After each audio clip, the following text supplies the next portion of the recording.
Hey everyone, in this video I'll be showing you how to change the domain name or site name in Netlify. So let's get started. So first thing, just go to their official website and just log in, and if you just scroll down over here you'll be having your deployed projects.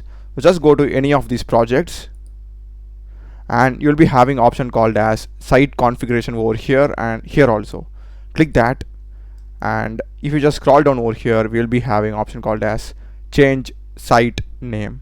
Click this and you can just change it to anything. So I'll just go with new site, something like a random number, and just click on save. So if it's already available, your site name will be changed, and if you want to now view the site, you can just click this and your site will be opened with a new name.